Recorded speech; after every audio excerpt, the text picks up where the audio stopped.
자, 시간이 되었습니다. 오늘 기획 세션 정책학 레거시 학문의 길 시작을 하겠습니다. 안녕하십니까? 저는 오늘 기획 세션 사회를 맡은 연세대학교 홍순만입니다.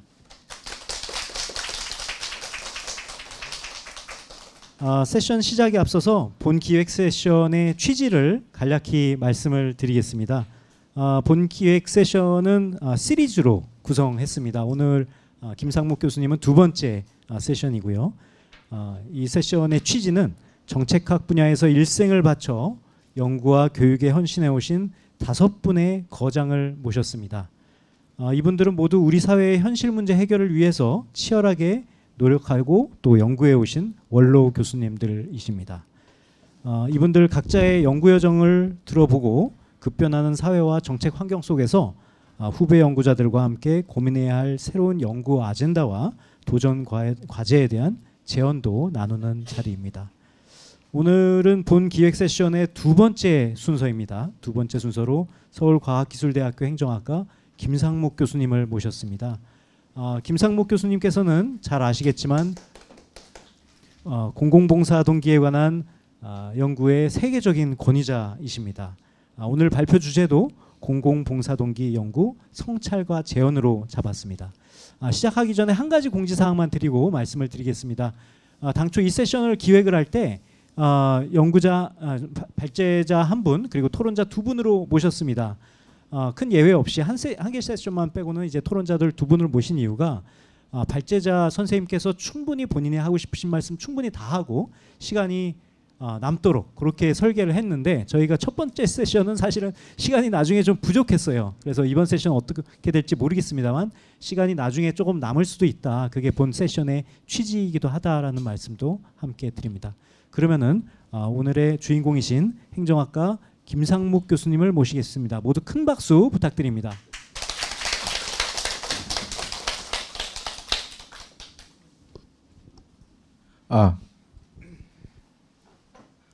자, 저 오늘 여러분들과 같이 할 얘기는 공공봉사동기 연구 성찰과 재현 그런 내용입니다. 지난 한 20여 년간 그리고 그 이상 공공봉사동기에 대해서 이제 연구를 쭉 했는데요. 그동안 뭐 이 연구를 하면서 여러 가지 많은 회한도 있고 많은 여러 만감이 이제 교차합니다. 그래서 여러분들과 같이 그동안 제가 했던 연구의 경험 그리고 제가 하는 생각 이런 것들을 같이 나누면서 여러분들이 앞으로 더 공공봉사동기 연구를 더 많이 해주십사 하는 일종의 영업사원으로 생각하고 나왔습니다. 자, 연구를 하게 된 기본적인 이유는 어떻게 더 좋은 세상을 만들 수 있을까? 이거는 뭐 모든 사회과학을 전공하는 학자들이 다 갖는 생각이죠. 저는 80년도 학번입니다.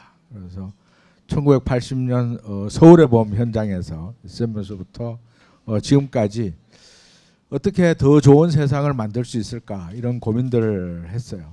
그래서 제가 대학원에서 공부하고 그리고 초기에 막 학자로서 길을 걸어갔을 때는 제도를 주로 공부했습니다. 그래서 제도를 바꾸면 세상이 더 좋아질 것이다 라고 생각을 했는데 나중에 조금 시절이 지나고 보니까 제도보다 사람이 바뀌지 않으면 제도가 아무리 잘 만들어져도 힘들구나 하는 생각이 들었어요. 그래서 사람에 대한 문제를 가지고 연구를 하기 시작했고 그러다가 맞이한 것이 이제 공공봉사동기라고 하는 개념입니다. 공공봉사동기를 구글 학술 검색에서 Public Service Motivation을 입력을 하면 이렇게 이제 변화되는 흐름을 볼 수 있어요. 그래서 초창기에는 연구들이 별로 없었는데 2000년, 2010년을 지나면서 급격하게 연구의 양들이 늘어나요. 그래서 최근에는 35,000 몇백 건 정도가 검색이 됩니다. 그래서 왜 이렇게 사람들이 공공봉사동기에 대한 연구를 갑자기 많이 할까라고 이제 생각이 드는데 그것은 바로 공공봉사 동기가 가지고 있는 긍정적인 효과 때문에 그렇다라고 이제 볼 수 있습니다.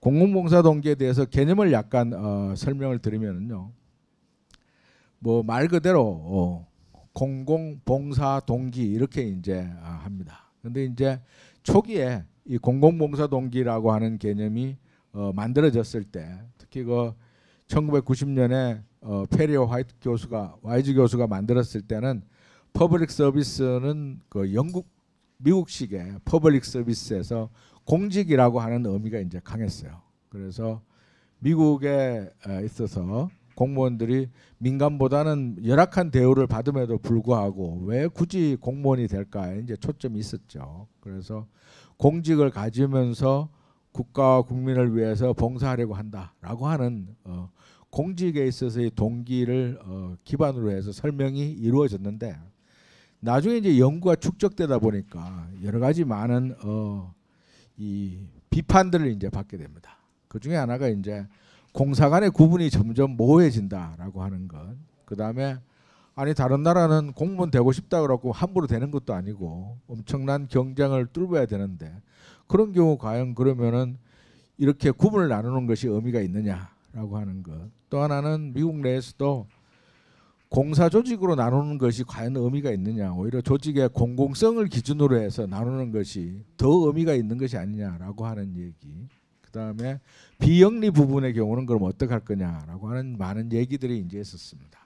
그래서 그 이후에 이 공공봉사 동기에 대한 연구가 세계적으로 확장되면서, 그러면서 자연스럽게 개념도 영역이 점점 넓어졌어요. 그래서 개념의 범주가 넓어지면서 최근에는 어느 분야에서 무슨 일을 하든지 간에 누구나 가질 수 있는 인간의 보편적인 동기다라고 이제 여겨지고 있습니다.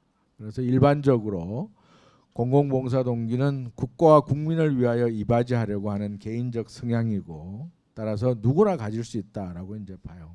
하지만 일반적으로 볼 때 공공부문 종사자들의 공공봉사 동기 수준이 민간부문 종사자들보다는 더 높을 것으로 예상하고 있습니다. 하지만 세계적으로 널리 연구되면서 이러한 동기는 공무원뿐만 아니라 사회 구성원 모두에게 필요하다라고 이제 여겨지고 있어요. 그래서 일반적으로 개념 정의를 몇 개 가지고 왔는데요. 맨 처음에 만들어진 개념 정의가 이제 페리오 와이즈가 만들어낸 개념 정의. 그다음에 이제 2007년에 반데나빌레가 한 정의, 그 다음에 2008년에 좀 뒤에 소개되었습니다만 페리와 혼데그햄의 정의가 가장 널리 좀 여겨지는 것 같아요. 그래서 사회와 이웃을 위하려는 목적으로 국민에게 봉사하려는 개인적 성향이다라고 이제 여겨지고 있습니다. 그 밑에 나와 있는 두 개의 개념 정의는 제가 한 개념 정의인데요. 제가 제일 좋아하는 것은 밑에서 두 번째 나와 있는 2010년에 파 논문에서 썼던 것으로 저는 생각을 하고 있습니다. 최근에는 이제 여러 학자들이 공공봉사 동기에 대해서 개념 정의를 하니까, 최근에 이제 짐 페리가 공공봉사 동기 개념 핵심에는 타인 지향성과 공공성이 있다라고 이제 정리를 했어요. 그래서 여러 학자들이 공공봉사 동기를 어떻게 서로 나름대로 정의를 하고 있는데, 그것은 그 2015년에 보즈만과 수가 파의 이제 그 논문의 개념에 대해서 정리한 내용을 한번 참고하면 되겠습니다. 자, 이제 그럼 사람들이 이걸 진짜 가지고 있느냐 문제죠. 그래서 이제 사람들의 심성에는 여러 가지 많은 동기들이 존재합니다. 그래서 무수히 많은 동기들이 존재하는데, 그동안에 너무 우리가 한쪽 면의 동기만 치우쳐 연구한 것이 아니냐라고 하는 생각들이 많이 들어요. 그 교육개발원이 조사하는 한국교육종단연구라고 하는 조사가 있는데요. 이 조사에서는 생애 목표 의식을 이제 조사를 합니다. 그래서 당신 도대체 앞으로 살아가면서 뭔 목표를 가지고 살아가느냐 이렇게 조사를 하는데, 그 조사 항목에 보면은요, 물질적 부, 명예, 사회적 공헌, 인간관계, 자기 성장, 권력, 무병장수, 쾌락, 행복 뭐 이런 요소로 이제 나눕니다. 여러분들 어때요? 뭐 이 중에 하나만 있겠어요? 그죠? 사람들은 그래서 이 여러 가지 목표 의식 중에 다양한 목표 의식을 이제 갖는 것이죠. 그래서 한편으로는 명예도 추구하고 한편에서는 물질적인 부도 추구하고 그렇지만 어떤 한 부분에는 사회적 공헌을 하려고 하는 욕구도 있을 것이다라고 이제 볼 수 있어요. 그래서 비록 그것이 권력욕이보다 뭐 적거나 혹은 명예보다 적거나 하더라도 사람들한테 조그마한 크기만으로라도 이런 사회적 공헌을 하겠다라고 하는 욕구가 있는데 그런 것을 학문적 용어로 얘기했을 때 공공봉사 동기다라고 이제 얘기할 수 있을 거예요. 그럼 어떤 사람은 공공봉사 동기가 아주 큰 사람이 있고 어떤 사람은 적은 사람이 있겠지, 그죠? 그래서 이제 저는 어떻게 하면은 모든 사람들이 이렇게 공공봉사 동기를 좀 키울 수 있을까 여기에 이제 초점을 두고 있습니다. 자, 이런 이제 조금 더 이 개념을 구분을 하려면요, 사람들이 가지고 있는 욕구의 초점이 자기 중심적이냐 아니냐에 따라서 일단 구분을 할 수 있어요. 그래서 본인 중심적이냐 타인 중심적이냐라고 구분을 할 수 있고, 만약에 타인 중심적이라면 그 중에서 누구를 위해서 일하려고 하느냐라고 하는 것으로 구분이 되어지는데, 특정한 구체적인 사람을 위한다라고 했을 때 보통 우리가 얘기하는 뭐 이타심이라든가 친사회적 동기라든가 이런 것들은 구체적인 대상을 이제 염두로 둔 거고요. 우리가 얘기하는 공공봉사 동기라고 하는 것은 불특정 다수를 대상으로 하는 내용입니다.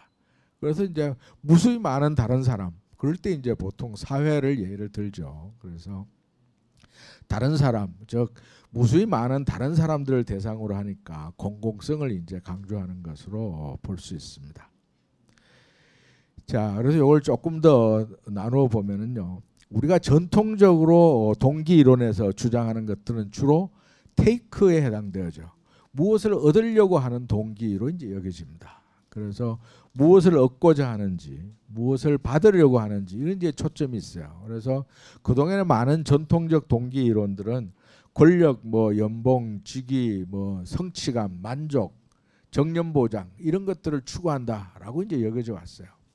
근데 그렇게 우리가 얻으려고 하는 동기 외에 또 우리가 뭔가 주려고 하는 동기도 있다라고 하는 점에 초점을 둔 것이 이제 공공봉사 동기입니다.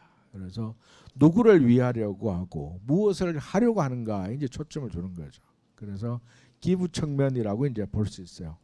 그래서 공공봉사 동기를 연구하는 학자들은 이걸 크게 두 가지로 나눠서 기부 측면에 해당되어지는 것이 공공봉사 동기고, 테이크 얻으려고 하는 하는 영역의 동기를 퍼블릭 섹터 모티베이션이라고 이제 구분을 합니다. 이렇게 이제 한 것이 공공 부분에 있어서의 이제 구분이에요. 잘 아시다시피 이러한 그 공공봉사 동기에 대한 연구는 짐 페리와 와이즈 교수가 쓴 1990년 논문에서부터 출발을 합니다.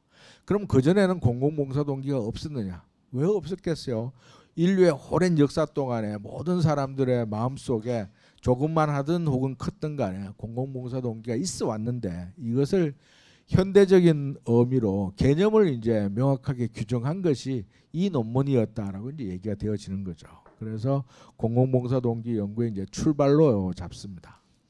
그래서 이제 이 페리오 와이즈가 이 논문에서 공공봉사 동기의 개념 정의를 했는데, 이 사람들은 그 공공봉사 동기가 개념적으로 세 개의 요소로 구성되어져 있다라고 이제 주장을 했어요. 그 중에 하나가 이제 합리적 동기, 규범적 동기, 정서적 동기인데, 나중에 가면 이 개념들이 이제 좀 비판을 받습니다. 그 중에 하나가 합리적 동기라고 하는 요소에 개인의 사적인 이익을 추구하는 동기도 포함되어져 있다라고 하는 데서 이제 비판을 받고, 규범적 동기와 정서적 동기가 제대로 개념적으로 명확하게 구분되지 않았다라고 하는 비판들을 이제 받아요. 그래서 나중에 가면 이제 개념 수정이 이제 이루어지게 되는데, 이 개념을 이제 기반으로 해서 페리는 척도를 이제 개발을 합니다. 그래서 96년에 4개 하위 차원 24개 측정 문항의 이제 척도를 개발했는데, 그 이제 척도 가운데 맨 앞에 나오는 척도, 공공정책 호감도 그런 척도가 문제가 있다라고 이제 비판을 이제 받아요. 여러분들이 그 설문 문항을 보면 알겠지만 이거는 전형적인 미국의 문화에 기반한 문항이죠. 그래서 이 세 개 문항에 대해서 부정적으로 응답하는 사람은 공공봉사 동기가 높다라고 이제 여겼어요. 그래서 이제 나중에 이 척도에 대해서도 이제 비판이 이제 있게 됩니다.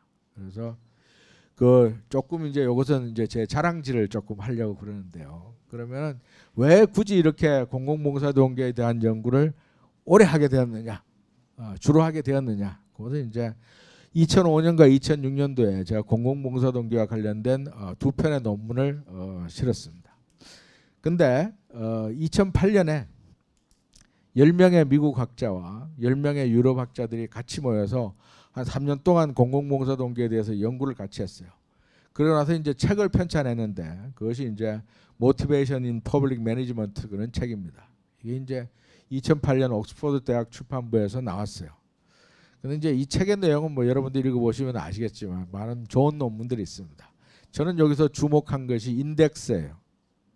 인덱스 이제 색인을 보니까 아니 짐 페리는 뭐 오랫동안 연구했으니까 당연히 색인이 많이 된 거로 이제 인정을 하는데 혼데그햄은 이 책의 공동 저자죠. 공동 편집자입니다. 여기 보면 애니 혼데그햄.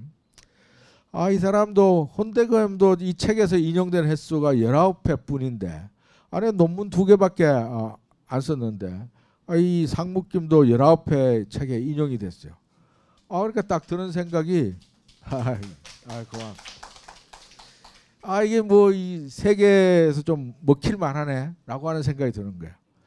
아니 내가 한국의 데이터를 쓰고 한국에 대한 얘기를 기반으로 해서 논문을 풀어나갔는데 아니 미국과 유럽에 있는 애들이 내 논문에 대해서 이렇게 관심을 갖네. 그럼 나도 같이 한번 이렇게 같은 수준에서 놀아볼 수 있지 않을까 하는 생각이 이제 하나 들었어요. 두 번째 든 것은 태안반도의 유류 유출 사고입니다. 2007년도 12월에 태안반도 앞바다에 원유가 유출이 되어져서 태안반도가 시커멓게 물들었어요. 이 화면에 보이시죠? 이렇게 되어졌는데 이것이 약 7개월 뒤에 완전히 깨끗하게 됐어요. 이게 이제 이쪽에 하단에 보시면 깨끗한 해변이 나오잖아요. 그 동안에 137만 명이 넘는 자원봉사자들이 와서 봉사활동을 했어요. 근데 이 사람들 중에 일부는 어쩔 수 없이 마지못해 왔던 사람도 있겠고 자발적으로 온 사람도 있겠지, 그죠? 근데 여기에 와서 자원봉사하는 사람들은 전부 다 이렇게 해변가에서 이 기름을 갖다가 제거하고 닦고 하는 것이 자기 건강에 나쁠 것이다라고 하는 것은 누구나 다 알았어요. 우리가 기름을 주유소에서 기름을 넣더라도 그 유전기가 몸에 얼마나 나쁜지 알잖아요. 실제로 바닷가에 가서 이렇게 기름내를 맡으면서 바위에 묻은 기름때를 정화하는 것은 굉장히 많은 희생을 요구합니다. 본인의. 그때 드는 어머니죠. 전국 각지에서 생업을 팽개치고 달려와 인체에 유해할 수도 있는 기름을 제거하는 이 힘든 일을 이렇게 하려고 온 사람들을 어떻게 설명할 수 있느냐. 어떤 사람들은 국가와 사회를 위해서 기꺼이 자신을 희생하고자 하는데 이걸 어떻게 설명할 수 있을까? 왜 어떤 사람은 자신보다 다른 사람들을 더 헌신하고자 하느냐? 그래서 이 사람들을 움직이게 만든 그 동기, 그것이 바로 공공봉사 동기다라고 하는 생각이 들었어요. 그래서 앞에 나온 그 여러 번 색인의 이름이 들어가 있던 사건, 그 다음에 이 태안반도에 있어서 유류 유출 사고가 저한테 공공봉사 동기야말로 앞으로 인류의 미래를 끌고 갈 중요한 연구 주제가 될 수 있다라고 하는 생각이 들었습니다. 그때부터 본격적으로 이제 연구를 수행했어요. 그래서 그 페리의 척정 문항이 잘못되었다라고 해서 비판하고 그 다음에 페리의 문항들을 수정해서 새로운 이제 척정 문항을 만들어 제시했습니다. 그 다음에 페리의 개념 정의가 부족하다, 잘못되었다라고 해서 공공봉사 동기 개념을 다시 수정하고 척도를 개발해야 된다라고 하는 논문을 썼어요. 이 논문은 그 당시 이제 벨기에 루벤 가톨릭 대학에서 이제 학위를 맡받은 우터 반데나빌레하고 같이 썼는데, 이 논문을 쓰게 된 기본적인 계기가 2007년, 2008년 이럴 때 진페리 교수가 나한테 이 공공봉사 동기에 대한 연구를 좀 세계적으로 보편화를 시키고 싶은데, 자기가 개발했을 때 그것은 미국의 정치 문화 그리고 미국의 정부 체계, 이것이 너무 이렇게 깊게 섬에 있었기 때문에 이것을 좀 더 세계적으로 만들기 위해서 개념을 보다 더 정교하게 했으면 좋겠다라고 하는 의견을 줬어요. 그래서 아시아의 문화적 맥락과 유럽의 특성을 좀 반영해서 세계적인 개념으로 좀 한번 해보자라고 해서 이제 만들어진 것이 이제 이 논문입니다.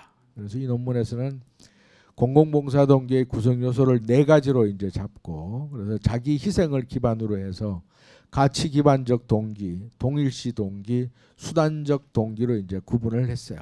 그래서 이제 나중에 이 논문이 나오고 나서 이제 몇 년 뒤에 진페리가 다른 논문에서 이로 인해서 개념 정의가 보다 더 명확해졌다라고 하는 평을 내린 바 있습니다.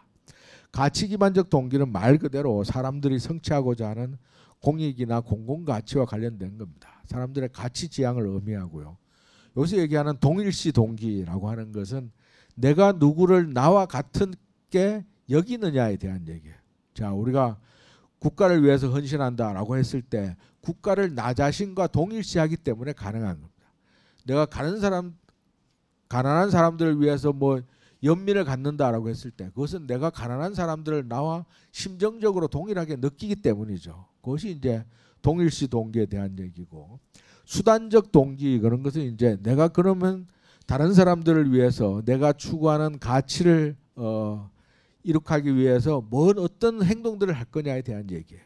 뭐 공무원이 될 수도 있고, 그죠? 아니면은 뭐 봉사활동에 참여할 수도 있고, 정책 제언을 할 수도 있고, 열심히 투표에 참여할 수도 있고, 여러 가지 많은 나름대로의 수단을 강구할 수 있다라고 하는 의미입니다.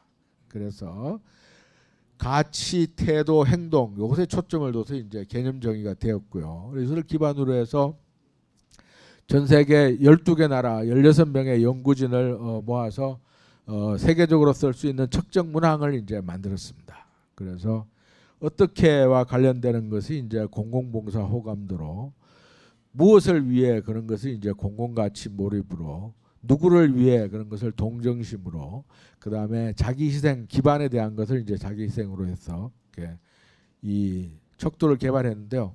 근데 이제 쉽지는 않았어요. 그리고 만들어진 척도도 이런 거 측정 동일성, 불변성의 문제를 완전히 극복하지 못했습니다. 그런데 이제 나중에 이 척도를 기반으로 해서 이제 후속 연구가 이제 이루어져요. 그래서 이제 위에 소개한 것은 2021년에 IPMJ에 실린 논문인데, 여기서 이제 남미, 동유럽, 아시아, 아프리카의 10개 나라를 대상으로 해서 이 척도가 과연 세계적으로 연구를 하는데 다 먹혀 들어갈 수 있느냐라는 걸 이제 조사를 했더니, 그 중에서 이제 아시아의 네팔하고 방글라데시를 뺀 8개 국가에서는 이게 국제적으로 비교하는 것이 가능하다라고 하는 결론을 내렸고요. 그 데이터를 가지고 다시 더 심도 있는 분석을 했더니 조그마한 문항에 있어서는 차이가 있지만 대체적으로 국가 간에 비교하는 것이 힘들지 않다라고 하는 이제 결론에 도달했습니다. 그 다음에 이제 우리나라를 대상으로, 그럼 우리나라가 갖고 있는 정치 체계를 이제 고려했을 때 어떻게 척도를 개발할 수 있느냐 한 것이 이제 2017년도에 만든 건데요. 그래서 이것은 우리나라의 그런 전통적인 민주공화정, 자유민주주의 체제를 기반으로 해서 측정 문항을 이제 만들어낸 내용입니다. 그것이 이제 다음 슬라이드 나오는 이제 16개 문항인데요. 여러 번 여러 가지 많은 대상들을 대해서 조사를 해봤을 때도 동일하게 한국 사람들은 공공가치 몰입 수준이 제일 높아요. 두 번째가 동정심이고, 세 번째가 이제 공공봉사 호감도, 가장 낮은 것이 자기 희생입니다. 이런 것을 추구하는 건 좋지만 내가 굳이 뭐 손해를 보면서까지 뭐 이런 의도가 이제 강하다라고 이제 볼 수 있습니다. 자, 이처럼 이제 개념과 척도에 대한 얘기들을 이제 해왔는데요. 그러면서 한편으로 이제 드는 의문은, 야 이게 뭐 모범답안 치는 것처럼 되지 않느냐 하는 생각들이 많이 들어요. 그래서 아니 뭐 우리 도덕 시험 치면 다 100점 맞잖아, 그죠? 다 그럴듯한 말에만 체크하면 되니까. 그래서 이런 것을 사회적 소망성 편향이라고 얘기를 합니다. 그리고 과연 이렇게 이 편향 바이어스가 있느냐라고 조사를 해봤더니 한국 사람들의 경우는 40대와 50대 여성보다는 남성 그리고 개신교도와 무종교인들이 이런 바이어스가 좀 높고요. 그 다음에 세계적으로 보면 집단주의 성향이 있는 문화권에서 이렇게 모범답안에 체크하려고 하는 성향들이 많다라고 하는 것을 찾아냈습니다. 그래서 이제 이런 것을 토대로 설문조사를 할 때에도 조심해야 된다라고 하는 것을 이제 발견해냈어요. 그 다음에 이제 요 논문은 최근에는 이제 16개 문항, 12개 문항을 쓰는 것이 너무 많다라고 그래서 한국행정연구원에서도 5개 문항으로 쓰는 경우들이 많아요. 그럼 이렇게 5개 문항으로 쓰는 경우와 풀 버전으로 쓰는 경우와 과연 차이가 있느냐 이걸 이제 비교해 봤더니 실제로 변수 간의 관계를 예측하는 데 있어서 5개 문항이나 그다음에 4개 하위 요인의 16개 문항이나 통계적으로는 차이가 없다라고 하는 것을 발견한 것이 2017년에 나온 이 논문입니다. 자, 이것이 이제 앞에 나오는 서론이고요. 자, 지금 시간이 이제 한 25분 정도 지나서 제가 주로 이제 연구하는 것은 앞에 나온 그런 개념과 척도에 덧붙여서 공공봉사 동기가 그럼 어떻게 형성되어지고 어떤 영향을 미치느냐가 이제 주된 연구입니다.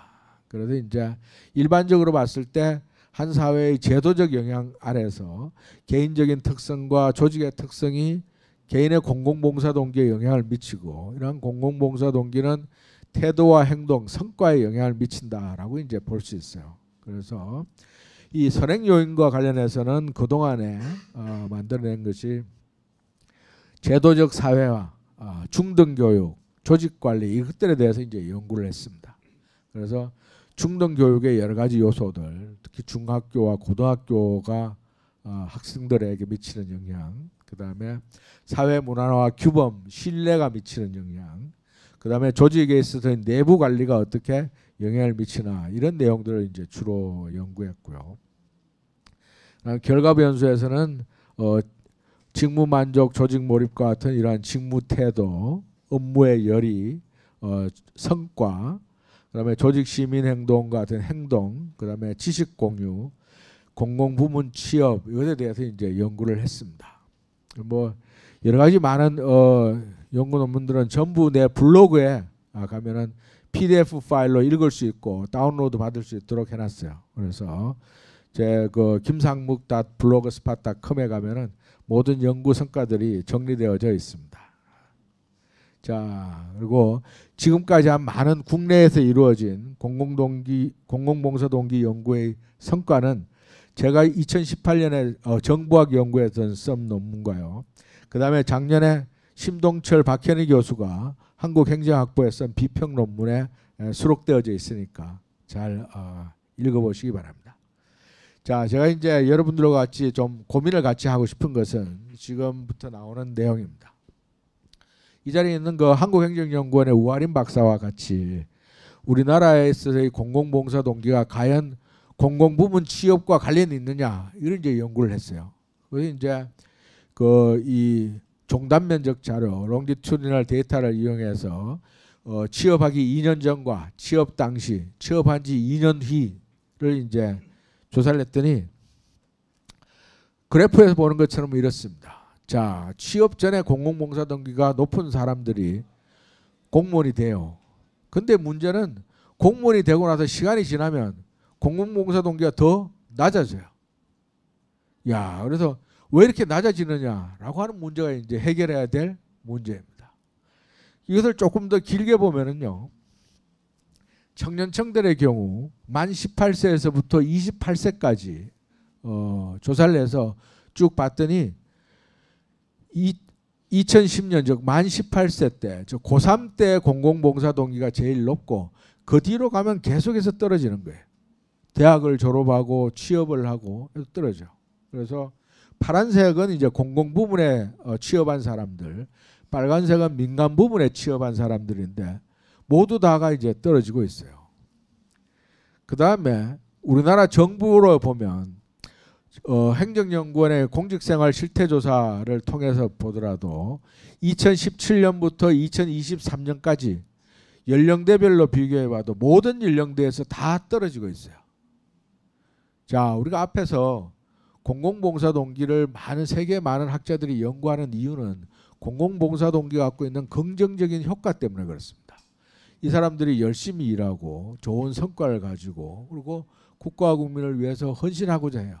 그래서 많은 문헌들에서 공공봉사 동기가 높은 사람들을 공직에 들어오도록 채용하는 것이 필요하다라고 주장을 해요. 근데 들어와서도 이렇게 떨어지게 된다면 이것은 큰 손실이 아니겠느냐라고 하는 생각을 하게 됩니다. 그리고 제 개인적으로는 이러한 공공봉사 동기 연구를 해서 나름대로 많은 보람이 이제 있었어요. 그래서 조금 뒤에 몇 슬라이드 뒤에 이제 같이 논의하기 전에 자랑질을 조금 더 하고 갑니다. 뒤에 이제 문명재 교수님도 계시지만 문명재 교수님은 뭐 구글 학술 검색에서 보면 저보다 훨씬 더 피인용 횟수가 많아요. 저 보면은 상위에 인용 횟수가 많은 400개 이상 되는 논문들은 전부 다 공공봉사 동기와 관련된 논문들입니다. 그래서 작년 12월 기준으로 전 세계 27개국에 있는 학자와 연구자들이 내 논문을 읽었다고 아카데미아에서 나한테 알려왔어요. 그리고 최근에는 전 세계 4만 명이 이상이 내 논문을 읽었다라고 리서치 게이트에서 메달을 이제 보내왔습니다. 자, 근데 이제 이렇게 뭐 한 20여 년간 연구를 하면서 여러분들과 하고 싶은 말은 뒤에 나오는 이게 성찰과 재현입니다.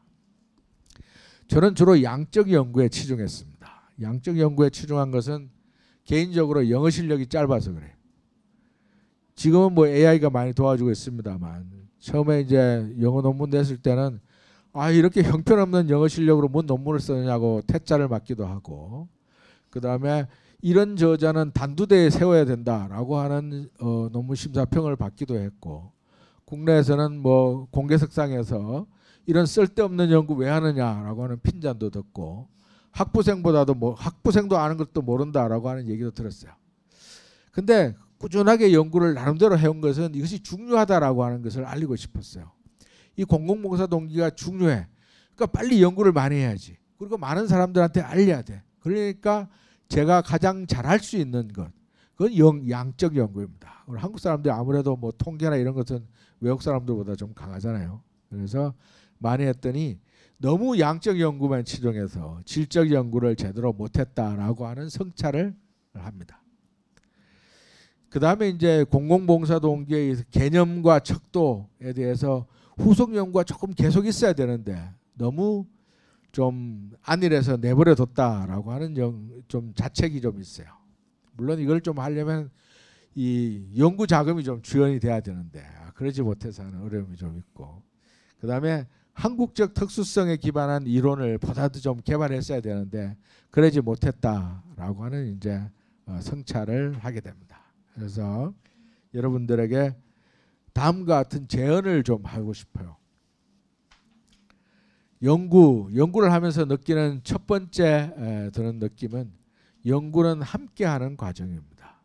그래서 마치 한양도성의 성곽을 쌓는 것과 유사해요. 그래서 다른 세계의 여러 연구자들과 같이 한다는 생각을 가져야 합니다. 여러분들이 너무 앞선 연구를 하게 되면은 다른 사람의 호응을 받기가 힘들어요. 그리고 좀 뒤처지면은 학문적인 기여도가 부실합니다. 그래서 늘 다른 사람들이 무슨 연구를 어떻게 하고 있나 유심히 살피는 것이 중요해요.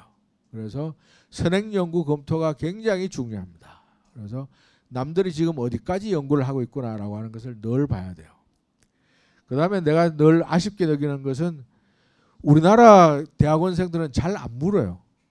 학자들도 잘 안 물어요. 아니 대한민국에 내가 있는데 묻지를 잘 안 해요. 근데 외국에서는 엄청나게 많은 질문들이 와요. 이러면 어떡하냐 저러면 어떡하냐 물어보고 아니 그렇게 이메일로 묻거나 하는데 뭐 돈 드는 거 아니잖아요. 그죠? 모르면 묻고 도움이 필요하면 요청해야 됩니다. 근데 우리는 그냥 속으로만 끙끙 앓고 있어요. 그러지 말자는 얘기고요.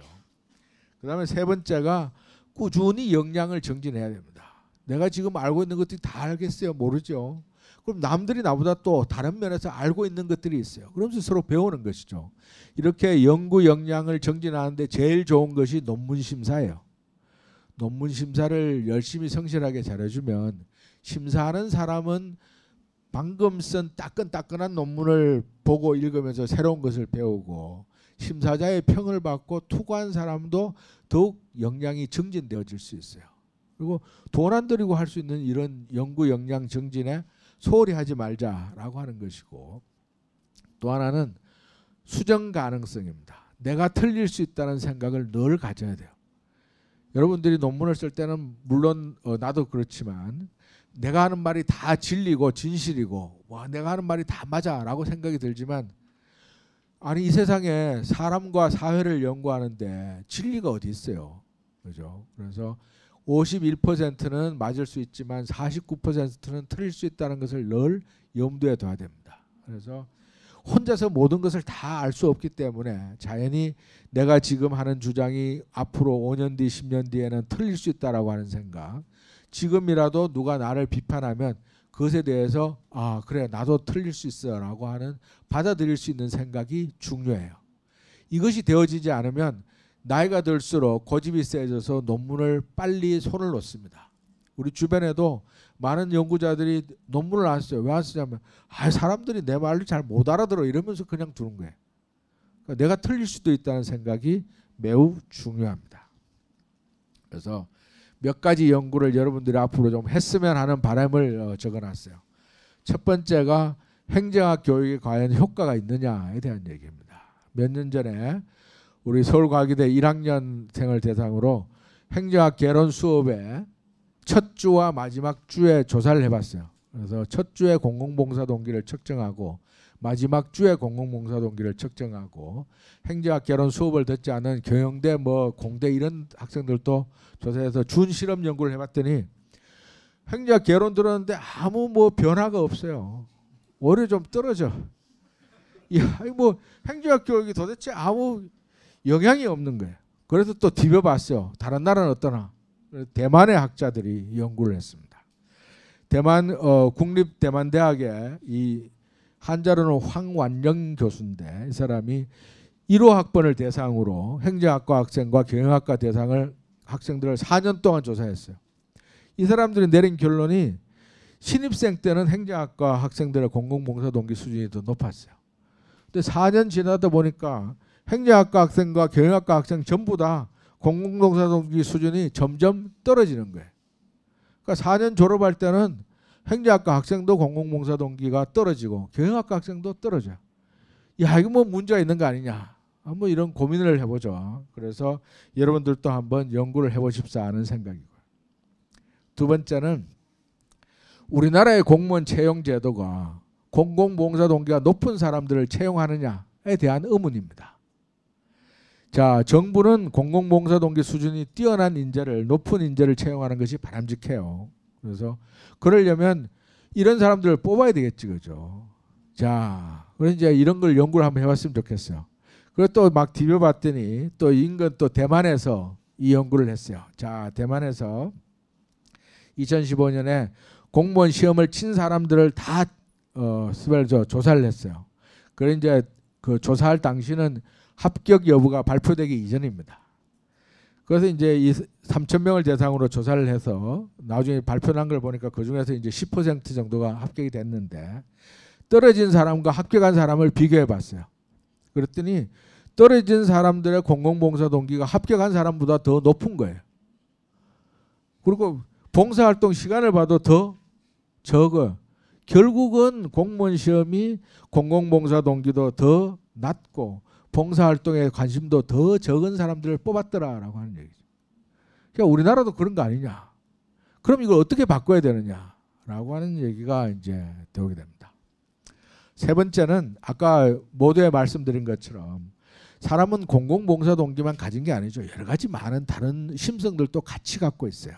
그래서 외재적 보상을 추구하는 동기도 물론 있습니다. 직업 안정성도 중요하고 봉급을 많이 받는 것도 중요해. 그 다음에 업무를 통해서 만족이나 보람을 얻는 것도 중요해요. 근데 이런 것들 간의 관계가 어떠냐라고 하는 것을 좀 더 심도 있게 볼 필요가 있다고 봐요. 최근에 작년에 그 인사혁신처가 한 설문조사를 보면 왜 공무원들한테 이직을 고민하냐 물어봤더니 보수가 낮아서 그렇다라고 한 거. 업무가 많다, 스트레스가 많다 이런 것들. 그럼 이런 것들과 다른 요인들, 다른 보상이나 다른 동기 요인과 공공봉사 동기 간에는 어떤 관계가 있느냐? 제가 볼 때 기브앤테이크는 상호 상관관계가 있다고 봐요. 내가 느끼기로는. 그래서 돈을 많이 주면 공공봉사 동기도 높아질 거라는 생각들을 저는 많이 하는데, 여러분들 뭐 논문 쓸 때도 그렇잖아요. 논문 써서 보람도 있지만 논문 썼다고 연구 장려금도 주고 뭐 성과급도 주면 더 연구하지 않나요? 그런 생각도 좀 듭니다. 그 다음에 네 번째 드는 것이 신규 공무원들의 현타죠. 리얼리티 샥이 오는데 이걸 어떻게 할 거냐. 뭐 청운의 꿈을 안고 공무원이 됐는데 맨날 하는 것이 뭐 복사하게 하고 뭐 맨날 찐빠나 주고, 그러니까 이런 그 신규로 들어온 공무원들에 대해서 조직 관리가 어떻게 되나라고 하는 것이 좀 고민이고요. 마지막으로 국제 비교 연구를 좀 활발하게 해서 외국과 우리나라는 어떤 차이가 있는지, 과연 역사 문화적인 맥락들이 과연 얼마나 영향을 미치는지 이런 것을 봤으면 좋겠다는 생각을 합니다. 그래서 제가 갖고 있는 생각은 이렇습니다. 개인적으로 공공봉사 동기 수준이 높은 공무원은 더 열심히 일할 거예요. 정부가 전반적으로 공공봉사 동기 수준이 높으면 더 최선을 다할 겁니다. 사회에 있어서도 일반 시민의 경우도 공공봉사 동기 수준이 높으면 기여를 하고자 할 거고요. 인류 모두가 공공봉사 동기 수준이 높아지면 인류 공영과 세계 평화를 위해 협력할 것이다 라고 하는 희망을 갖고 있어요. 그래서 저는 세계 모두가, 모든 인류가 공무원이든 아니든 간에 모두가 공공봉사 동기를 높여야 된다라고 하는 생각을 가집니다. 이것을 뒷받침해 주는 것이 The Unselfish 진 그런 논문이에요. 앞으로 가면 갈수록 난자는 증가하고 정부 혼자서 해결할 수 있는 문제는 거의 없습니다. 이제는 결국 정부와 기업, 뭐 시민 이런 서로 협력해서 공공 서비스를 공동 생산하고 공공 가치를 공동 창출해야 되는 것들이 필요하다라고 봐요. 그런데 지금까지 연구가 되어진 여러 분야들을 연구들을 모아 보면은요, 인간은 통상적으로 우리가 가정하는 것보다는 덜 이기적이고 더 협력적이다라고 이제 봅니다. 거기서 발견해낸 것이 유전자 문화 공진화 그런 얘기예요. 자, 우리가 가지고 있는 인간의 특성 가만히 생각해 보세요. 한국 사람들이 갖고 있는 특성이라고 하는 것은 오랜 기간 동안 한국 사람들의 유전자와 우리 선조들이 경험해온 문화가 서로 상호작용을 통해서 공진화되었기 때문에 우리가 갖고 있는 한국인의 심성, 기질, 성격 이런 것들이 형성되었다라고 보는 거예요. 그것이 이제 진 컬처 코 이밸류에이션 그런 내용이거든요. 그래서 저는 공공봉사 동기 수준을 계속해서 높이게 되면 이것이 우리 문화에 녹아 들어가서 자연스럽게 우리의 유전자에 영향을 미쳐서 결국에는 이러한 더 나은 문화를 만들어가는 것들이 가능하다라고 봅니다. 그래서 제가 좀 시간이 많이 됐는데요. 마지막 문장은 제가 한번 워딩을 처음부터 끝까지 읽고 끝내도록 하겠습니다. 교육 등 다양한 사회적 제도화를 통하여 국민의 공공봉사 동기를 함양하고 이들이 넓은 의미의 행정, 즉 이때는 공공문제 해결을 위한 모든 집합적 활동을 행정이라고 봤을 때 이들이 넓은 의미의 행정에 적극적으로 참여하도록 하면 타인 지향성과 공공성을 중시하는 문화가 형성되어 궁극적으로 유전자 문화 공진화를 통한 사회 발전이 이루어질 것으로 저는 기대하고 있습니다. 이상입니다.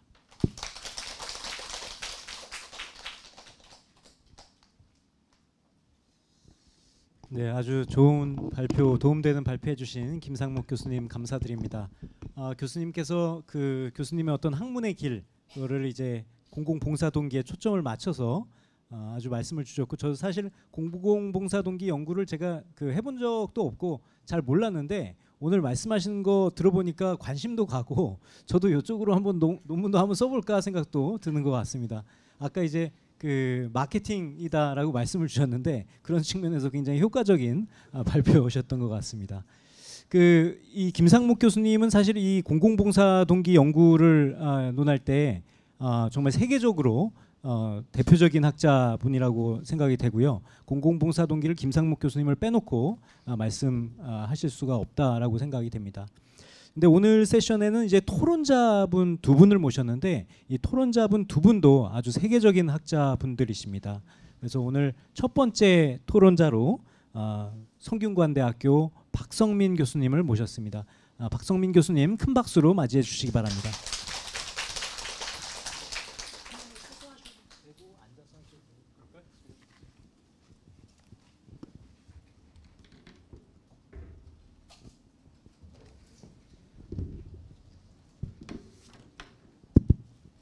네, 이렇게 귀한 자리에 함께 할 수 있어서 큰 영광이고요. 오늘 우리 김상묵 교수님, 어쩌면 제가 우리 대학원 공부할 때부터 멀리서 지켜보고 또 가르침을 받았던 은사를 받았던 우리 귀한 저희 교수님이셨는데 이제 세월이 이제 벌써 지나면서 이 정책학의 레가시 인물로 이렇게 등장하시는 거 보니까 참 세월이 빠르다라는 생각도 듭니다. 제가 뭐 특별히 드릴 말씀보다는 오늘 이야기해 주신 내용 중심으로 한 10가지 내용만 짧게 제가 여러분들께 질문을 한번 드리면서 우리 토론 세션을 진행하도록 하겠습니다. 자, 우리 김상묵 교수님 오늘 발표해 주신 내용, 설명해 주셨던 내용은 결국은 왜 우리는 남을 위해서 일을 할까? 라는 화두로 귀결이 되는 것 같습니다. 여러분들이라면 어떤 이유로 남을 위해서 기꺼이 뛰어드시는지, 그리고 그 이유가 여러분들이 스스로 생각하시기에 착해서 그런 것인지 아니면 보람과 자부심을 가지기 때문인지 여러 가지 이유로 남을 위해서 희생하고 뛰어드시는 이유들을 찾아볼 수 있을 것 같습니다. 우리 김상묵 교수님께서 아까 2007년도 태안반도 원유 유출 사고를 예시를 드셨는데 이미 여러분들 잘 아시겠지만 이 사고는 사실은 굉장히 불행한 사고임에도 불구하고 우리 국제적으로 우리 대한민국의 K 모티베이션이 발휘된 아주 의미 있는 또 그런 시발점이 됐던 것도 사실입니다. 우리 김상묵 교수님은 우리 사회 속 남을 위해서 일하려는 마음을 학문적으로 정의하셨고요. 이를 한국적 맥락으로 세계적 수준의 연구로 발전시킨 부분이 사실은 이 첫 번째 질문에 대한 어떤 의미의 핵심이라고 좀 보여집니다. 그래서 이 연구의 여정이 오늘 우리가 함께 나누려고 하는 어떤 이야기의 출발점이 되지 않았나 싶었습니다. 두 번째 드리고 싶었던 질문 중에 하나는 여러분들의 하루를 시작할 때 나는 기버의 입장에서 시작하는지 아니면 아까 말씀 주신 테이커의 입장에서 시작하는지 사실 아까 우리 김상묵 교수님이 설명하시기 전에는 저는 이 기버와 테이커는 딜레마의 관계였다라고 생각을 했는데 오늘 아까 상관관계라는 말씀을 듣고 또 조금 흔들렸습니다.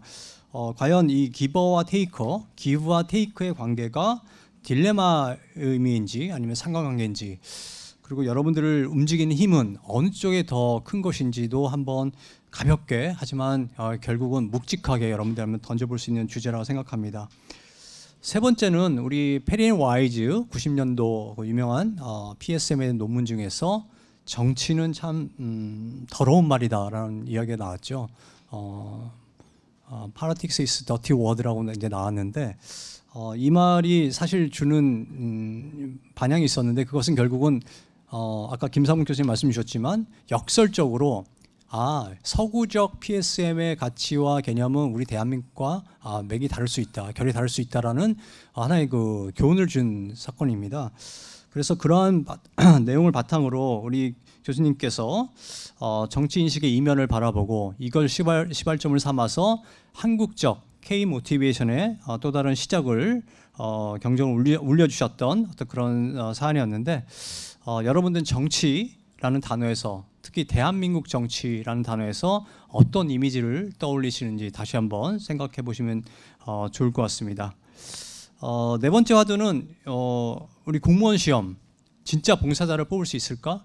라는 생각 한번 다시 해주시는데 좋을 것 같습니다. 아까 오하린 박사님도 같이 공지해 주셨던 논문 중에 하나인데 시험으로 진짜 우리 봉사자를 뽑을 수 있을까라는 부분.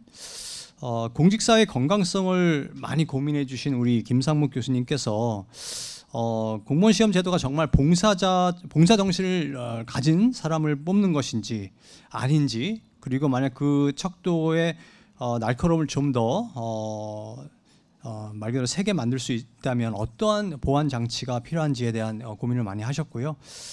단순한 제도 비판이 아니라 국가가 어떤 사람을 필요로 하는가에 대한 근본적인 질문을 해주셨던 그런 내용의 논문이었다고 저는 생각을 합니다.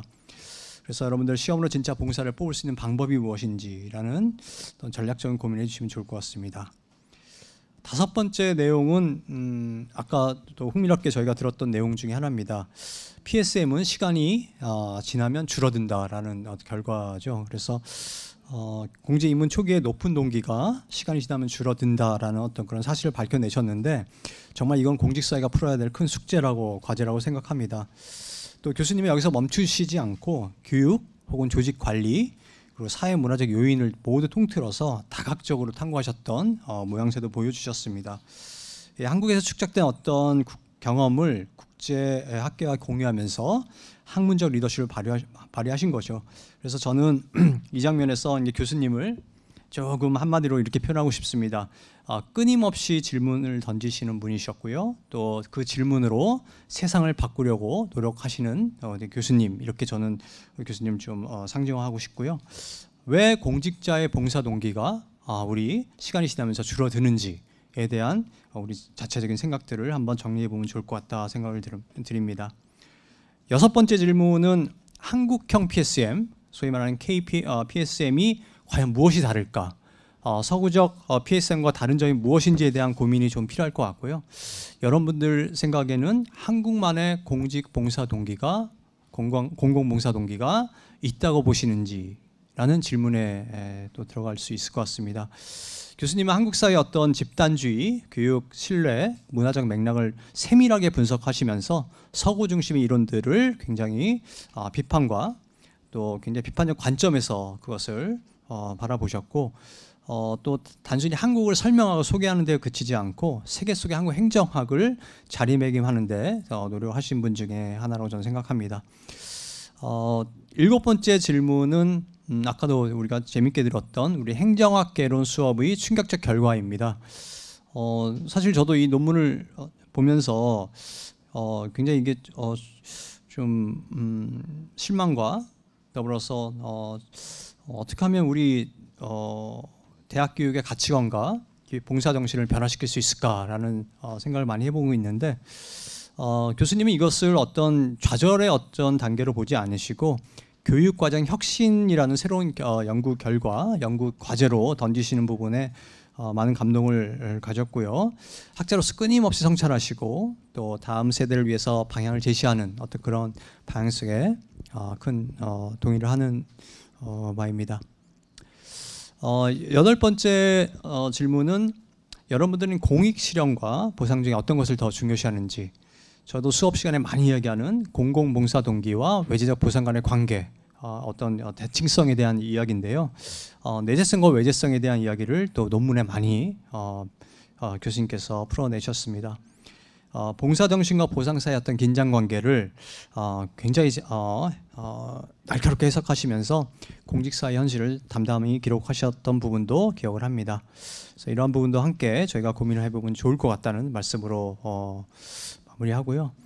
아홉 번째 내용은 저도 이 부분에서 굉장히 감명을 받은 부분 중에 하나인데, 이 PSM을 이제 오랫동안 공부를 하시고 연구를 하시다 보니까 진화 생물학적 관점에서 PSM을 바라보시는 내용들 굉장히 배울 점이 많다고 생각을 합니다. 봉사 정신은 DNA의 본성일까 아니면 교육의 산물일까? 이 부분에 대한 여러분들의 생각 정리도 저희가 함께하면 참 좋겠다라는 생각을 합니다. 그래서 주어진 진의 의미일지 아니면 충분히 개발 가능한 형성적 단계의 어떤 DNA일지 한번 우리가 고민해 보면 좋겠다라는 생각을 하고요. 마지막 질문은 뭐 너무나 이상적인 질문일 수도 있는데 과연 PSM으로 우리 세상을 바꿀 수 있을지, PSM만으로 사람의 심성, 본성, 가치, 태도를 통해서 충분히 우리 세상을 바꿀 수 있는 힘을 얻을 수 있는지, 아니면 여전히 제도와 법률, 그다음에 많은 자원들이 그 부분을 많이 보완을 해줘야 되는지, PSM이 높아지면 세상이 바뀔까라는 질문에 대한 여러분들의 생각은 어떤지 사실 굉장히 궁금합니다. 저희 우리 연구실 학생분들한테 질문을 많이 던져봤는데 많이 부정적인 것은 사실이고요. 그럼에도 불구하고 우리 김상목 교수님께서 이 PSM을 궁극적인 글로벌 공공 가치로 승화시켜가는 어떤 노력을 우리가 바라본다면 분명히 일정 수준 이상의 낙관적인 전망 충분히 우리가 기대할 수 있다고 생각을 합니다. 오늘 우리가 나눈 모든 질문과 대답, 생각들은 우리 김상목 교수님께서 평생 던져온 질문과 다 있다고 생각을 합니다. 그래서 교수님의 연구 여정은 단순한 발자취, 학문적 발자취가 아니라 왜 우리는 남을 위해서 봉사하려고 하는지 인류 공동의 무릎에 대한 답을 일정 부분 이상 그 해답을 주시는 과정이라고 저는 감히 판단합니다. 그래서 그분의 우리 김상목 교수님의 업적과 헌신의 깊은 존경을 표하면서 저도 이제 후배로서 그 PSM에 대한 연구를 계속 이어가겠고요. 여기 계시는 더 우리 학생분들도 계시고요. 또 젊은 또 우리 주니어 학자들도 계시는데 이 PSM에 대한 그 가치를 좀 더 긍정적으로 많이 봐주시고 여러분들 논문에 최소한 매개원수만큼은 꼭 좀 넣어주셔서 PSM의 생명력을 앞으로 한 100년 정도로 더 이어가 주시면 대단히 감사하겠습니다. 다시 한번 우리 김상목 교수님의 큰 업적과 성취 축하드립니다. 축하드립니다.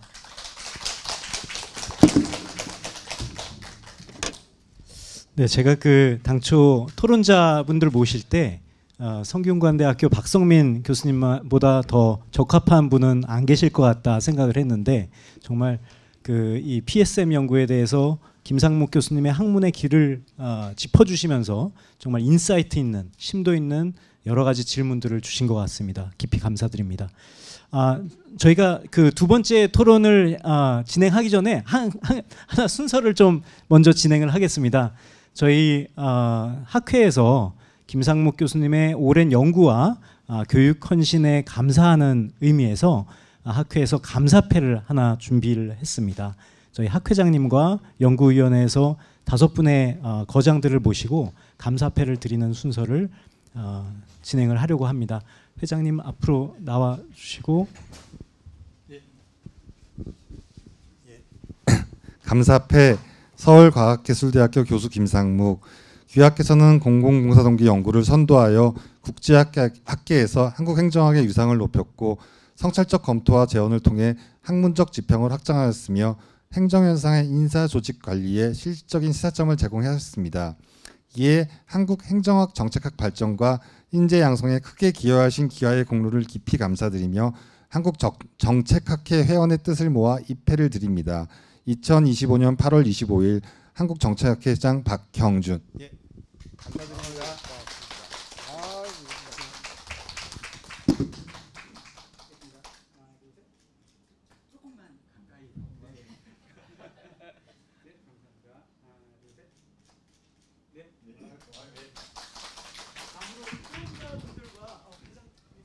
예, 같이. 토론자분들과 그 김상국 교수님과 인연이 있으신 분들 모두 다. 네, 다 나오세요. 다.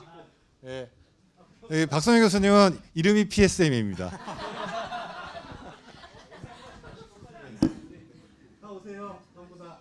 이게 저희가 학회를 축제 같은 분위기로 만들려고 하니까요. 전부 다 나오세요. PSM 관심 있으신 분 다 나오세요. 예. 교수님이랑 사진 찍으니까 나중에 박사 될 거예요. 나중에 될 거예요. 영광이죠. 다 나오세요. 학생분들도. 예. 위에서 얼굴 다 빼놓으니까. 뒤쪽으로 앞쪽으로 오세요. 앞쪽으로 이렇게 앞쪽으로 오세요. 이쪽으로. 예. 예.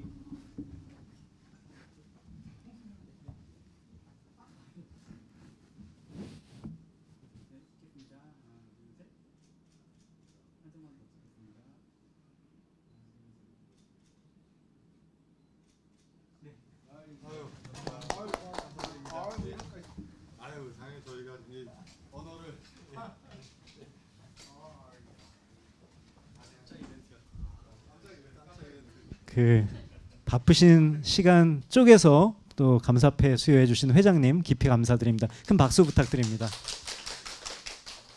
저희가 당초 이제 감사패 수여를 시작하기 전에 또는 시작 끝나고 이제 하려고 했는데 아까 이제 소통을 해보니까 도저히 시간이 안 돼서 너무 죄송하지만 중간에 흐름을 끊고 감사패 수여 시간을 가졌습니다.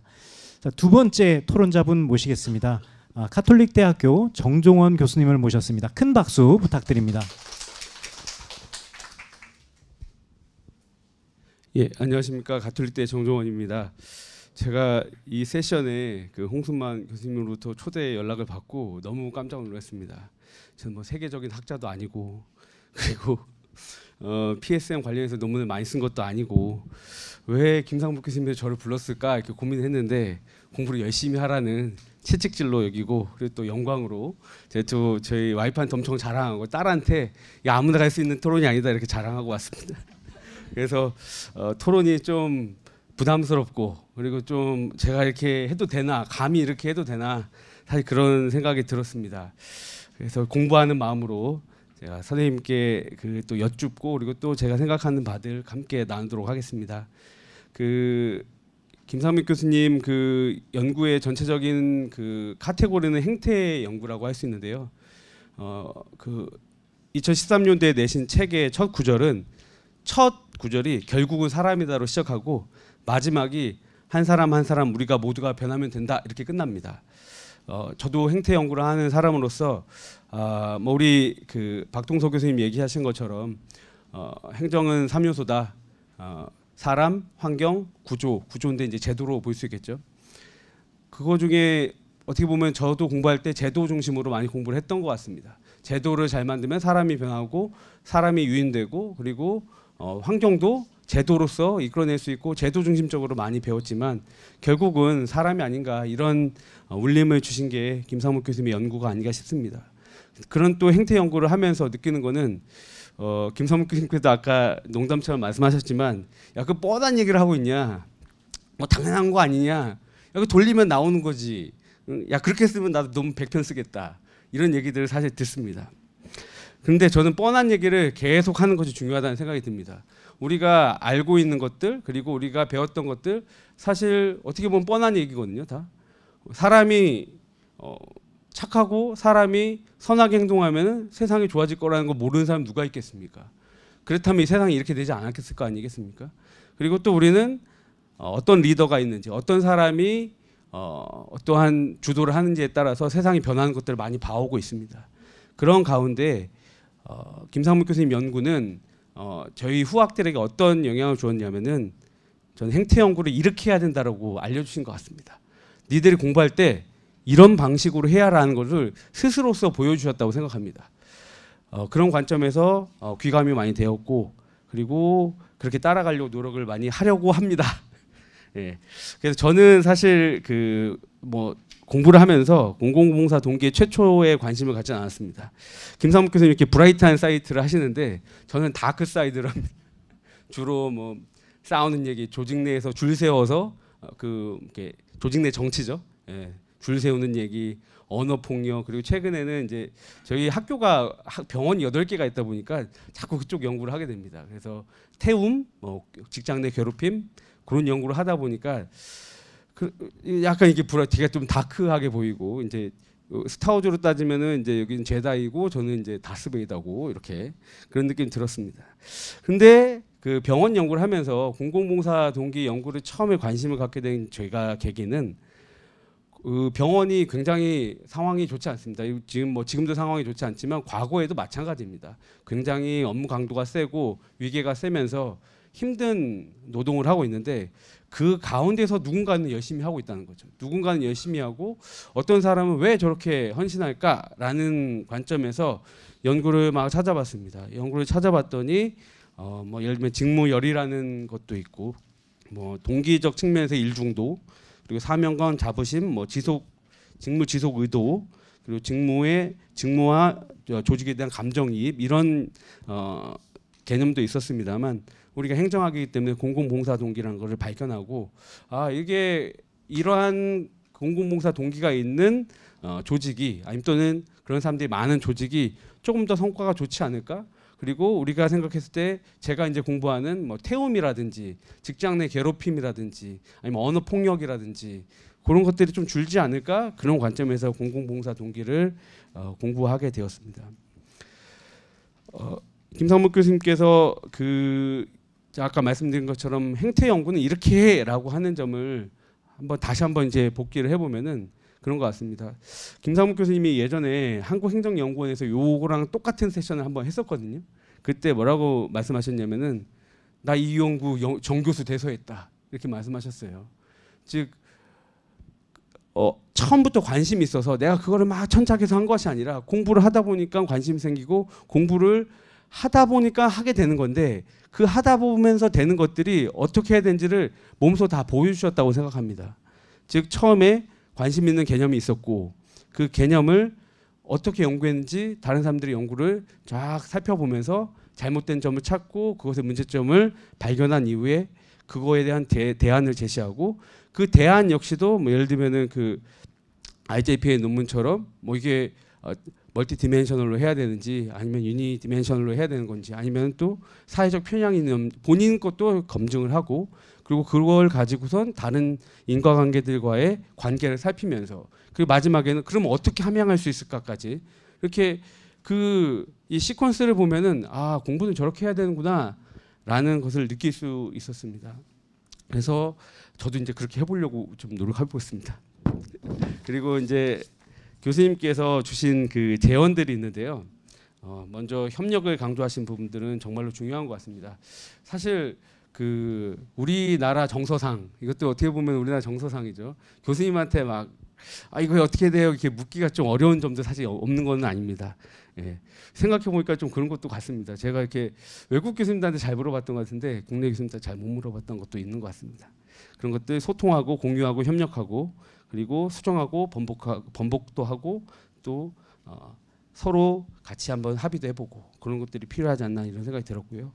그리고 행정학 교육의 문제점 뭐 그런 것들 이제 논문 보면서 이게 저도 한번 해보면 어떨까라는 생각이 들었거든요. 우리 애들도 그럴까 뭐 이런 생각도 들었습니다.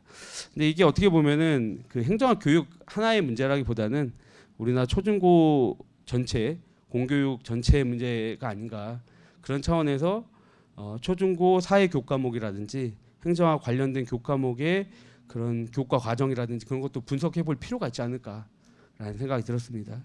그리고 또 세대 효과라든지 연령 효과가 있을 수도 있기 때문에 그런 것들 즉 그 프랭크 앤 리건 연구가 되게 유명하잖아요. 그 경제학 공부한 친구들하고 천문학 공부한 친구들하고 돈을 누가 놓고 갔는데 그걸 돌려줄까 말까 이 연구 아닙니까? 근데 확실히 경제학과 애들이 돈을 들들려 주더라. 뭐 이런 연구가 아니겠습니까? 그래서 그거를 전 세계에서 해봤는데 비슷하더라. 이게 결론이지 않습니까?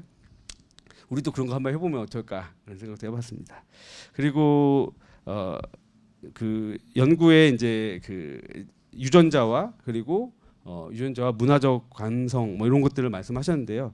그런 관점에 봤을 때 요새 행동 경제학이라든지 뇌과학에서 많이 이렇게 뇌 연구를 많이 하지 않습니까?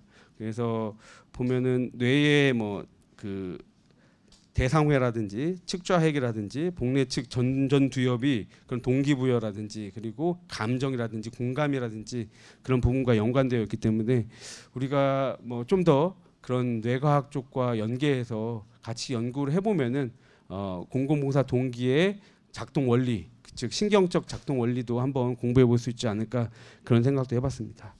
그리고 동기의 다양성에서 특히 이제 물질적 보상, 보수와 관련된 부분들에 대해서 말씀하셨는데요. 저도 공감하는 부분이 없지 않아 있습니다. 그래서 제가 엊그제 급하게 돌려봤거든요. 2024년도 그 행정연구원의 공직 실태 조사를 돌려보니까 그 공직 실태 조사에 보니까 그 PSM은 6문항으로 되어 있었고요. 보수에 대한 그 문항이 4개로 나눠서 측정을 했습니다. 즉 그냥 보수가 괜찮냐라고 물어본 게 아니고 업무 성과 대비 보수 적절성, 민간 대비 보수 적절성, 업무 대비 보수 적절성, 책임 대비 보수 적절성 이렇게 물어봤습니다. 이때 PSM에 영향을 주는 것은 책임 대비 보수 적절성만 유의하게 나왔습니다. 근데 이게 이제 제가 내일 발표하는 논문에도 유사한데요. 내일 발표한 논문에도 이직이도라든지 아니면은 다른 여타의 그 조직 내의 변수에 책임 대비 보수 적절성만 이렇게 유의하게 계속 일관되게 나오고 있습니다. 그래서 요거는 좀 더 연구를 해봐야 되겠습니다만, 제가 그 인터뷰도 이제 몇 번 했었는데 인터뷰한 결과에 따르면 어차피 보수 낮은 거 알고 들어왔잖아요. 이렇게 얘기하는 사람들이 많았고, 그런데 본인이 느끼기에 이 돈 받고 내가 이렇게까지 일을 해야 되는 거냐, 이런 책임을 물어야 되는 거냐, 특히 뭐 내가 잘못하면은 뭐 이렇게 법적인 문제가 생길 수도 있고 민원에 대해서 소송도 당할 수 있고, 그래서 그런 책임 대비 보수 적절성 관련된 부분들도 한번 더 검토가 필요하지 않나 이런 생각해봤습니다.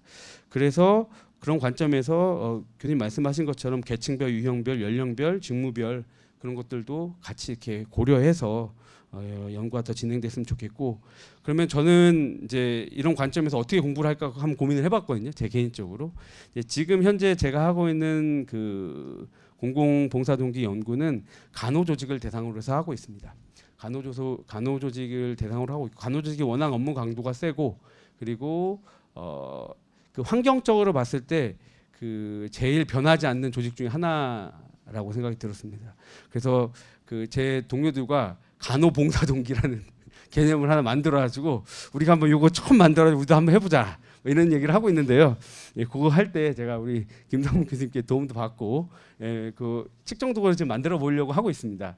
그래서 그 네 가지 차원 있지 않습니까? 그 네 가지 차원으로 한번 만들어 보려고 하는데요.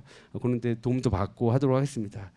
그 교수님이 주신 그 울림은 행태 연구자로서, 그리고 행태 뭐 사실 저는 아직도 학자란 말 쓰기가 좀 민망합니다. 그래서 학도라고, 저는 행동학도입니다 이렇게 얘기하고 다니는데요.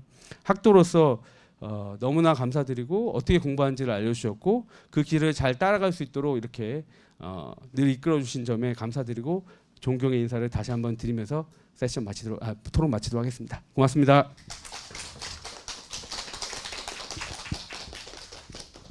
네, 정종원 교수님 토론 감사합니다. 겸손하게 말씀 주셨지만 앞으로 이 PSM 연구가 앞으로 어떻게 나아가야 될 것인지에 대해서 굉장히 귀중한 의견 주신 것 같습니다. 저희 시간이 애매하게 이제 10분 안쪽으로 남았는데요. 혹시 마지막으로 그 플로어에서 질문 있으신 분 계시면 네, 본인 소개와 함께 질문 부탁드립니다. 질문 기회 주셔서 감사드립니다, 교수님. 김상 교수님 안녕하십니까? 저는 아주대학교 사회학과에 있는 황현석입니다.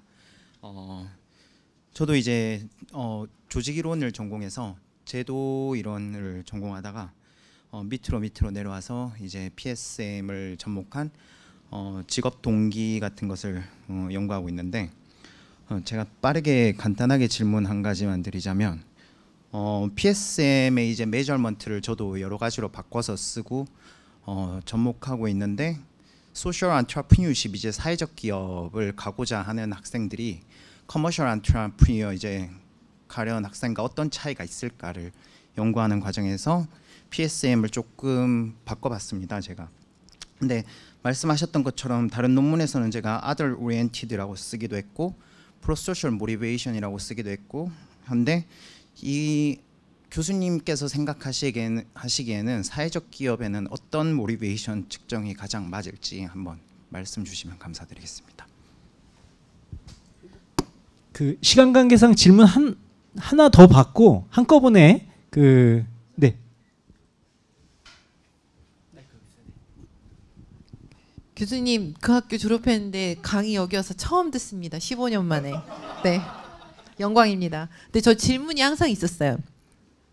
왜 참고문헌에 맨날 이거는 교수님뿐만이 아니고 모든 정책학자가 해외 논문만 있는지, 우리나라가 역사가 몇 년인데, 그리고 이 위정, 그다음에 뭐 정명, 뭐 그다음에 청렴 관리 이런 개념들이 늘 있어 왔는데 우리는 사례가 없는지 너무너무 궁금하고요. 그리고 공공봉사 동기에서 의병이나 독립군 같은 거를 우리 태안 그 유출처럼, 기름 유출처럼 같은 사례를 볼 수 있는지 항상 궁금했습니다. 이상입니다. 네, 질문 두 분 주셨는데요. 그 김상묵 교수님께서 이 질문에 대한 답변 그리고 토론에 대해서도 답변 그리고 마지막으로 마무리 말씀 이제 해주시겠습니다.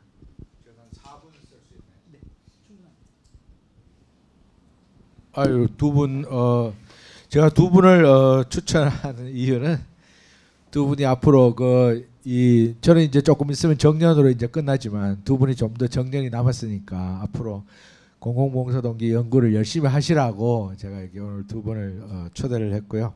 두 분 말씀 잘 들었습니다. 그리고 저도 늘 연구하면서 늘 느끼는 것 중에 하나가 끊임없이 반성하고 되돌아보면서 나가는 것이 기본 자세라는 생각이 들어요. 그래서 박 교수님 주신 10가지 질문 그리고 정 교수님께서 말씀해 주신 오비 연구에 하여튼 기본을 만들도록 저도 하여튼 최선을 다하겠습니다. 앞에서 플로에서 질문해 주신 두 분요. 우리 황현택 선생님의 말씀은 사회적 기업에 가려고 하는 사람들의 동기, 사회적 기업에 가려고 하는 사람들의 동기도 공공봉사 동기로 충분히 나는 측정할 수 있다고 봐요. 왜냐하면 사회적 기업에 가려고 하는 이유, 근본적인 이유가 기본적으로 내가 민간 기업에 가려고 하는 것과는 다른 차원이지 않겠어요, 그죠? 그런다라고 했을 때 왜 갈까? 누구를 위해서? 뭘 이룩하기 위해서? 그리고 과연 이것이 내가 올바른 길일까? 이런 고민들을 할 것 같아요. 그렇다고 한다면 그 공공봉사 동기를 기반으로 해서 좀 더 상황 적합적인 척도 문항들을 넣으면 충분히 가능할 거라는 생각이 들고요. 최근에는 비영리 부문에서도 이걸 공공봉사 동기를 기반으로 해서 비영리 부문의 동기를 따로 척도를 만들려고 하는 사람들도 많아요. 그래서 그런 관련 연구들을 보면은 도움이 될 거라는 생각이 들고요. 우리 문혜정 박사님 것은 우리가 굳이 할 일이 없어갖고 외국 학자들의 그만 인용을 하겠어요. 우리 국내 학자들은 이제 문헌이 과학적인 문헌이 축적되어져 온 것이 많지 않기 때문에 가는 거죠. 근데 이제 이 공공봉사 동기와 유사한 것이 내가 몇 년 전에도 한번 그 얘기를 했는데 우리 구한말에 독립을 해야 되겠다라고 하는 사람들이 쓴 용어 중에 공심이라고 하는 용어가 있어요. 공공공자에 마음심자 써서 사심을 버리고 공심을 갖자라고 하는 운동들이 한 번 있었습니다. 그것도 나는 공공봉사 동기와 굉장히 유사한 형태라고 생각이 들고요. 의병 독립군 다 공공봉사 동기가 높은 사람들이죠. 특히 의병이나 공공봉사 동기, 의병이나 독립군은 공공봉사 동기의 자기 희생 측면이 굉장히 높은 사람들이고, 좀 더 이걸 이제 공공봉사 동기 측면으로 해석을 해보면 의병이나 독립군은 나라를 나와 동일시한 거야. 그리고 나라의 독립이나 안전 해방을 내가 추구하는 가치로 받아들인 거죠. 공공 가치로 받아들인 것이고, 그 당시 주어진 상황에서 의병이나 독립군이 내가 선택할 수 있는 가장 최선의 길이었다라고 생각해서 그것을 선택을 한 것이고, 그래서 자기가 갖고 있는 그런 물질적 비물질적인 모든 보상을 버릴 수 있는 그런 자기 희생이 주어졌던 거로 이제 해석을 해볼 수 있습니다. 자, 그런 정도 말씀드리고 시간이 얼마 안 남았으니까 제가 광고 하나 하겠습니다. 이 다음 세션이 오후 5시부터 시작이 되는데요. 다음 세션의 14분과가 요 건너편에 회의실 8번에서 있게 되는데, 거기서 제가 3편의 공공봉사 동기에 대한 논문을 제가 발표를 합니다. 그래서 공공봉사 동기에 관심이 있으신 분들은 한 10분 쉬었다가 5시부터 건너편에 제가 하는 14분과 세션에 와서 제가 3편의 논문을 다 제 논문이에요. 발표하니까 거기 와서 들으시면 좋겠습니다. 고맙습니다. 네, 그럼 이것으로 정책학 레거시 학문의 길 기획 세션 모두 마치겠습니다. 감사합니다.